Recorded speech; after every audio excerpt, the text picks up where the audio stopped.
संयोजक का काम बहुत मुश्किल होता है, क्योंकि सारे के जितने भी कवि सब के बन के बैठे हैं ना, एक संयोजक का खून चूस जाते हैं। इनको आप चाहे फोटो भेज दो फिर भी फोन करके पूछेंगे कितनी बजे कार्यक्रम है। इतने सारे 9-10, हम कहाँ रुकेंगे, हमारे साथ में कौन रुकेगा, फिर वहां से कैसे ले जाओगे।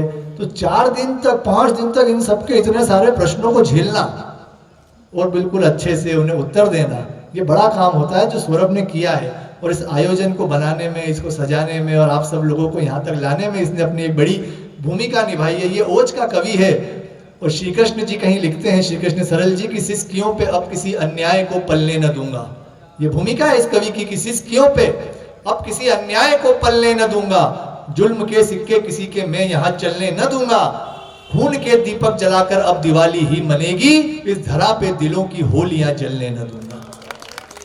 ये उसका तेवर है। वो जोश में बात करता है, देश की बात करता है, धर्म की बात करता है। आप एक बार जोरदार तालियों के साथ उसका स्वागत करें। भाई सौरभ सूर्य हमारे बीच में है। जब वो इस कार्यक्रम की रूपरेखा बना रहा था, आजा सौरभ, जब इस कार्यक्रम की रूपरेखा बना रहा था थोड़ा मन में आशंकित भी था। बोले भैया प्रचार भी कर रहे हैं, सब चीजें हैं, लेकिन फिर भी मन में एक आशंका है, संदेह है कि लोग कितने आएंगे, कहीं कुर्सियां खाली तो नहीं रह जाएगी। हर आयोजक को, संयोजक को एक डर कहीं ना कहीं मन में रहता है। तो मैंने उससे बोले अगर इसकी जगह कोई डांस का कार्यक्रम होता, कोई संगीत का कार्यक्रम होता, शायद ज़्यादा भीड़ आती है। तो मैंने उसको एक बात कही छोटी सी, मैंने कहा सौरभ हो सकता है कोई लोहा बेचने निकला है, हम सोना बेचने निकले हैं और सोना खरीदने की औकात हर किसी के पास नहीं। आप लोग वैचारिक रूप से अमीर हैं, आप लोग जहनी तौर पे अमीर हैं, आप अपनी सोच से अमीर हैं कि आज आप साहित्य के रूप में सोना खरीद रहे हैं। मैं आप लोगों के सुनने को प्रणाम करता हूं कि आप बहुत अच्छा साहित्य सुन रहे हैं, कविता सुन रहे हैं। एक बार जोरदार तालियों के साथ भाई सौरभ सूर्य का स्वागत करें। सौर भरी सूरत सीरत है धरती माखन नगर की, सौर भरी सूरत सीरत है धरती माखन नगर की, साहित्य का अखंड कीरत है धरती माखन नगर की, साहित्य प्रेमी इधर उधर जाने की नहीं जरूरत है, सभी तीर्थों का तीरथ है धरती माखन नगर की, सभी तीर्थों का तीरथ है धरती माखन नगर की। साहित्य के देवता पंडित माखनलाल चतुर्वेदी जी के चरणों में प्रणाम करता हूँ, उपस्थित जनमानस के चरणों में प्रणाम करता हूँ। मातृ शक्ति की उपस्थिति है। जैसे कि आज मेरी बहन ने माँ के ऊपर कहा, सचिन भाई ने माँ के ऊपर कहा कि जब बात आती है तो माँ जलते हुए अंगारे को भी अपने हाथ में रख लेती है अपनी संतानों के लिए। तब 4 पंक्तियां रखता हूँ और अपनी बात को प्रारंभ करता हूँ। सुनिएगा कि जब मनी हार गया हो तो जीत नहीं हो सकती है। माँ का हमारे जीवन में योगदान क्या है कि जब मनी हार गया हो तो जीत नहीं हो सकती है, जब मन में ही मेल भरा हो फिर प्रीत नहीं हो सकती है। हम अपनी बुद्धि से चाहें दुनिया के जितने जतन करें, किंतु माता के बिना जिंदगी संगीत नहीं हो सकती है, किंतु माता के बिना जिंदगी संगीत नहीं हो सकती है। और माँ भारती के चरणों में 4 पंक्तियां रखता हूं और अपनी बात को प्रारंभ करता हूं। आपका आशीर्वाद मुझ तक पहुंचना चाहिए कि मातृभूमि से बढ़कर कोई भी मान नहीं हो सकता है। भाई अभी मेरे बड़े भैया एकांत शर्मा जी कह रहे थे कि राष्ट्र वंदना की बात करता है, राष्ट्र की बात करता है। राष्ट्र की बात क्यों करता हूं? तब पढ़ता हूं कि सुनाने को तो बहुत कुछ भी सुनाया जा सकता है, सुनाने को तो बहुत कुछ सुनाया जा सकता है, बताने को भी बहुत कुछ बताया जा सकता है, पर इधर उधर की बातों से बताओ क्या मिलेगा। राष्ट्र धर्म से बढ़कर क्या गाया जा सकता है, राष्ट्र धर्म से बढ़कर क्या गाया जा सकता है, और मातृभूमि से बढ़कर कोई भी मान नहीं हो सकता है। आपका आशीर्वाद मुझ तक पहुंचना चाहिए। मैं आपके घर की आंगन की तुलसी हूँ, मैं आपका बच्चा हूँ, आपका भाई हूँ। तब पंक्तियां निवेदित करता हूँ। सुनिएगा कि मातृभूमि से बढ़कर कोई भी मान नहीं हो सकता है। और दादा का व्यक्तित्व कोई साहित्य के प्रति नहीं था, दादा ने इस देश के लिए अपना जीवन खापा है। आपको शायद जानकारी होगी, जैसे ही भाई साहब ने बताया था कि हम एक यात्रा निकले थे, तो एक गांव पड़ता है इटारसी के पास रनखेड़ा, और ऐसा कहा जाता है कि मध्य प्रदेश का प्रथम आवासीय विद्यालय था जहां बच्चों को पढ़ाया जाता था। उसी के साथ साथ ब्रिटिश शासन में देश के प्रति युवा नौजवान बच्चों में राष्ट्र की भावना का निर्माण भी किया जाता था। ऐसा जी दादा का व्यक्तित्व रहा है। तब पंक्तियां पढ़ता हूं कि मातृभूमि से बढ़कर कोई भी मान नहीं हो सकता है, वंदे मातरम से बढ़कर कोई भी गान नहीं हो सकता है, तन के खातिर भले ही प्राण न्यौछावर कर दो, किंतु देश पे मरने से बढ़कर बलिदान नहीं हो सकता है, किंतु देश पे मरने से बढ़कर बलिदान नहीं हो सकता है। और अपने परिचय की कुछ पंक्तियां आपके बीच रखता हूं कि हम सच्चाई से निरंतर पथ पर अपने चल रहे हैं। एक साहित्यकार का कर्म क्या है कि हम सच्चाई से निरंतर पथ पर अपने चल रहे हैं, और बात क्या है फिर भी लोगों की नजर में खल रहे हैं। सत्य कहने की सदा ताकत हमारे पास है, और कुछ ना हो भले पर कर्म में विश्वास है। नदियां सारी सूख जाएं भेग का ये संकेत है, लग रहा है अब हमें पर प्रलय का ये संकेत है। रोज जंगल कट रहे हैं, रोज जंगल कट रहे हैं, ऐसी क्या मजबूरियां, भाई भाई लड़ रहे हैं, बढ़ रही हैं दूरियां, उठ रही लपटे अलीगढ़ से कहीं कश्मीर से, प्यार करते लोग देखे जिन्ना की तस्वीर से। वंदे मातरम बोलो सभी पर्व शांति से बनेगा, भारत हमारा विश्व गुरु फिर बनेगा, फिर बनेगा। भारत हमारा विश्व गुरु फिर बनेगा, फिर बनेगा। और भारत को विश्व गुरु क्यों कहा जाता था पहले की संस्कृति में? क्योंकि सूरज पूर्व से उगता है और पश्चिम में जाकर डूब जाता है। जब हमारे ही लोग, हमारे ही देश के अंदर पश्चिमी संस्कृति अगर हावी होने लगे तो आप समझ लीजिएगा कि सूरज पश्चिम में जाकर डूबता है और पूरब से उगता है। तो ये बात आपको समझनी पड़ेगी कि हमारी जो संस्कृति है वो ही हमारे लिए सूर्योदय का कार्य कर सकती है, राष्ट्र गौरव का कार्य कर सकती है। पश्चिमी संस्कृति हमको कभी संपन्न और वैभवशाली देखना भी नहीं चाहती है। तब पंक्तियां आपके बीच पढ़ता हूं कि भारत का विश्वगुरु जब बनेगा, हमारा गौरव भगवान श्री राम है, हमारा गौरव भगवान श्री कृष्ण है, हमारा गौरव बुद्ध है, हमारा गौरव पंडित माखनलाल चतुर्वेदी है, हमारा गौरव वो नहीं जो कुछ पैसे कुछ दौलत के लिए अर्धनंग होकर फिल्म अभिनय में काम करने वाले लोग हैं, वो हमारा कभी आदर्श नहीं हो सकते हैं। तब पंक्तियां पढ़ता हूं, सुनिएगा कि छल कपट से दूर पावन साधना का देश है। भारत क्या है? छल कपट से दूर पावन साधना का देश है। ये सदा श्री राम की आराधना का देश है। मन वचन व कर्म से ईमान वाला देश है। चले सत्यपथ और स्वाभिमान वाला देश है। प्रेम व सद्भाव वाली भूमि है आनंद की, ज्ञान की आती महक इसमें विवेकानंद की। भाई भाई चलते यहाँ पर हाथ लेकर हाथ में, होली दिवाली मनाते मिलकर सभी साथ में, देश हित में बच्चे भी देते यहाँ कुर्बानियां। आपने देश के अंदर पूरे विश्व में देखा होगा कि एकमात्र हमारा देश है जहाँ रानी अपने स्वाभिमान के लिए, अपनी धरती के लिए अपना जौहर कर देती है, जहाँ के बच्चे भी अपने देश के लिए प्राणों का हंसते हंसते बलिदान कर देते हैं। और यहाँ की माँ इतनी गौरवशाली है, यहाँ की माँओं का हृदय इतना मजबूत है कि देश की जब बात आती है तो अपने बेटों को ऐसे ही हंसते हंसते इस देश के लिए न्यौछावर कर देती है, समर्पित कर देती है। तब पंक्तियां पढ़ता हूँ कि देश हित में बच्चे भी देते यहाँ कुर्बानियां, देश हित में जंग करते हैं यहाँ पर रानियां। गीत वंदे मातरम का इस तरह गाते चलो, झुकना पाएगा तिरंगा शीश कट जाए भले, सिंधु चरणों को पखारे ताज हिमगिरी का धरे, सूर सौरभ शीश रजदर, देश का वंदन करे, देश का वंदन करे, देश का वंदन करे, देश का वंदन करे। और इस सभागार में बहुत से युवा साथी हमारे बीच उपस्थित हैं।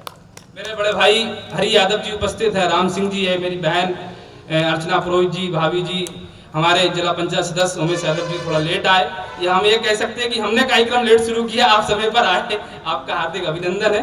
कुछ पंक्तियां आपके बीच रखने का प्रयास करता हूं कि महाभारत का दृश्य आपके बीच में रखूंगा कुछ, कि हम क्या थे, हमने महाभारत को कैसे जीत लिया। इतना बड़ा युद्ध 5 पांडव जीत लेते हैं, ये पूरी दुनिया के लिए एक शोध का विषय है कि जिस तरफ लाखों सैनिक हो और 5 पांडव हों, वो युद्ध जीत लेते हैं, वो महाभारत का युद्ध जीत लेते हैं। पर वो युद्ध किस लिए था?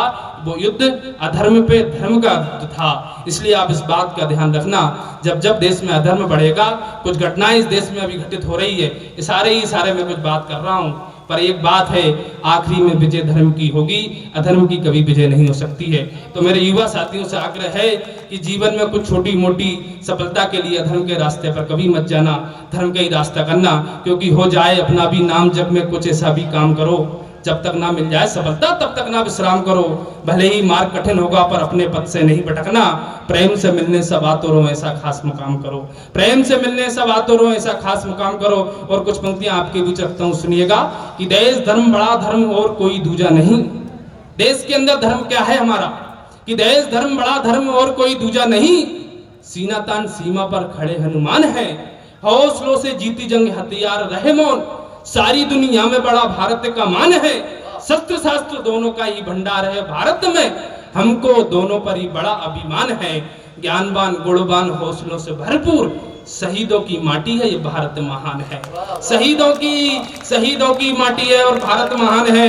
और युवा का प्रतिनिधित्व करते हुए एक पंक्ति आपके बीच रखता हूँ, एक कविता आपके बीच रखता हूँ, सुनिएगा कि धैर्य टूटने लगा हमारे क्षमादान का, कुछ वरिष्ठ मुझसे असहमत हो सकते हैं, पर क्षमा चाहते हुए कुछ पंक्तियां रखता हूं। कभी मैं युद्ध का समर्थक नहीं हूं, पर जब बात युद्ध की हो तो युद्ध करना भी जरूरी है, और जब बस शांति की हो तो बुद्ध भी जरूरी है। हम बुद्ध को मानने वाले लोग भी हैं, पर अधर्म के लिए हम सुदर्शन चक्र चलाने वाले लोग भी हैं। तब पंक्तियां पढ़ता हूं कि धैर्य टूटने लगा हमारे क्षमादान का, धैर्य टूटने लगा हमारे क्षमादान का, युद्ध का संकनाद अब हमें करना होगा।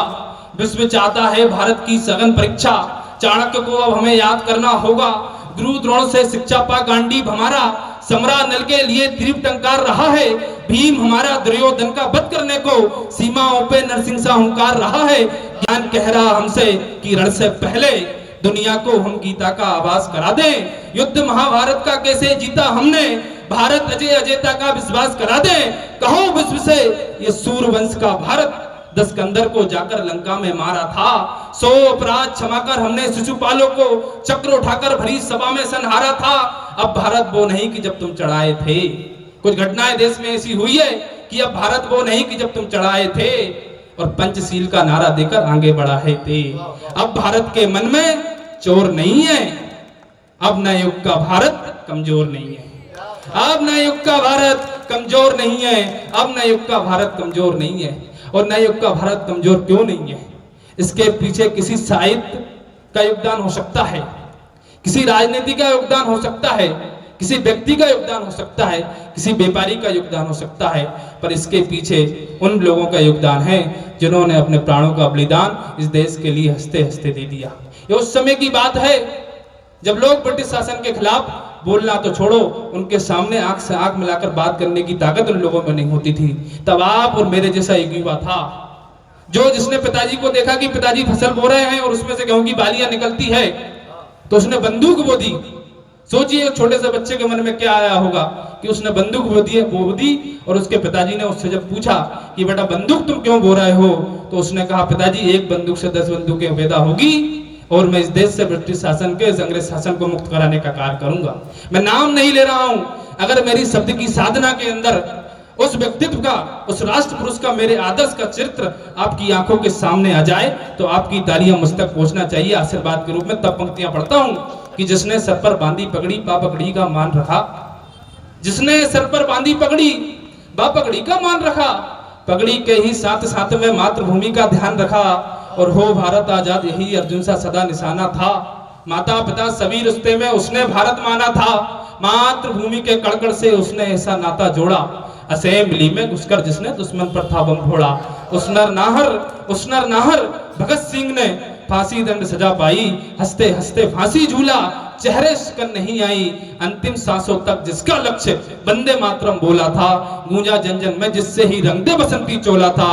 और मौज मस्ती में अब हम समय नहीं बर्बाद करें, और मौज मस्ती में अब हम समय नहीं बर्बाद करें। सीट झुकाकर एक बार फिर भगत सिंह को याद करें, उनका मूल मंत्र हृदय से तनिक नहीं जाने पाए, भारत की इस आजादी को आंच नहीं आने पाए। ये हम सबकी जिम्मेदारी है भारत के प्रति। अच्छे व्यापारी हम बन सकते हैं, एक अच्छे इंसान हम बन सकते हैं, हम अच्छे अमीर व्यक्ति बन सकते हैं, पर हमारी जिम्मेदारियां कुछ देश के प्रति है कि इस देश की आजादी को आंच नहीं आनी चाहिए। और एक पंक्ति में आपके बीच रखता हूं, दूसरी पंक्ति आप लोग बोलना। एक नारा है कि देश कैसे आजाद हुआ, लाखों वीरों ने दी अपने प्राणों की आहुति, तब देश हुआ आजाद। भगत सिंह जब फांसी के फंदे पर झूला, मुख से निकला इंकलाब जिंदाबाद, इंकलाब जिंदाबाद, इंकलाब जिंदाबाद, इंकलाब जिंदाबाद। और संकल्प की कुछ पंक्तियां पढ़ते हुए अपनी बात को यहीं पे विराम दूंगा कि हो जाए अपना भी नाम जग में, कुछ ऐसा भी काम करो, जब तक ना मिल जाए सफलता तब तक ना विश्राम करो। भले ही मार्ग कठिन होगा पर अपने पद से नहीं भटकना, प्रेम से मिलने सब आते रहो, ऐसा खास मुकाम करो। परिश्रम से पराया भी अपना होता है और साकार भी हर सपना होता है। छोटी हारों से मन उदास मत करना, क्योंकि खरे स्वर्ण को जरूरी तपना होता है। और हम अपने ही मार्ग पर सदा चलते रहेंगे, हम दुश्मनों को भले ही खलते रहेंगे हम। जिंदगी में आएंगे कई आंधियां और तूफान, पर हौसले से दीप सा जलते रहेंगे हम, हौसले से दीप सा जलते रहेंगे हम। जय हिंद, जय भारत, बहुत बहुत प्रणाम। बहुत बहुत